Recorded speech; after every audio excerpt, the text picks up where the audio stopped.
جس طرح ڈھال آپ کر دیتے ہیں جنگ میں برستے ہوئے تیروں کے سامنے، تو وہ تیر ڈھال سے ٹکرا کے گر جاتے ہیں اور آپ کو نقصان نہیں پہنچتا، تو روزہ بھی آتش دوزخ سے ڈھال ہے، جہنم کی آگ سے بچانے والا ہے۔ روزے دار کو اللہ کی خاص رحمت نصیب ہوتی ہیں۔ ایک حدیث میں آتا ہے کہ روزے دار کو دو خوشیاں نصیب ہوتی ہیں۔ ایک خوشی اسے تب ملتی ہے جب وہ روزہ کھولتا ہے، جب سارے دن کی بھوک اور پیاس کاٹنے کے بعد شام کے لمحے ہوتے ہیں اور پھر روزہ منزل تک پہنچتا ہے، تو کس مسرت اور خوشی اور سرشاری کے عالم میں روزہ دار ہوتا ہے کہ شکر ہے کہ اتنی لمبی اور اتنی سخت گرمی کے ماحول کی شدت کے باوجود اللہ تعالیٰ نے مجھے روب منزل کیا۔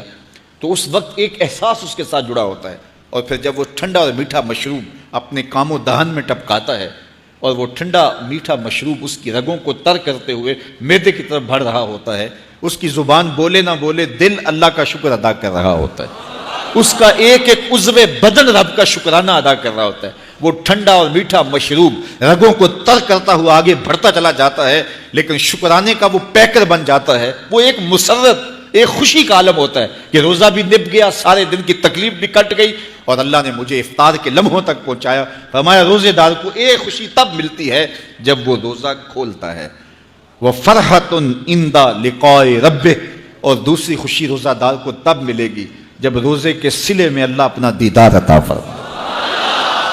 بنی آدم کے جتنے بھی عمل ہیں 10 سے لے کر 700 گنا تک اس کا ثواب اولاد آدم کو اس کا دیا جاتا ہے۔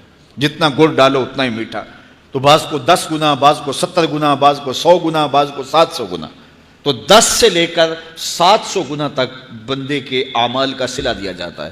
لیکن میرے حضور نے فرمایا لیکن روزہ جو ہے اللہ فرماتا ہے وہ میرے لیے ہے اور اس کا اجر میں خود عطا کروں گا۔ جب وہ خود عطا کرے گا تو کتنا عطا کرے گا؟ سخی اتنا بڑا ہو تو پھر کیا عطا کرے گا؟ بلکہ بعض نے اس کو عجزی بہی کی بجائے اجزا پڑھا ہے بصیغہ مجہول، کہ روزہ میرے لیے ہے اور اس کی جزا میں خود ہوں۔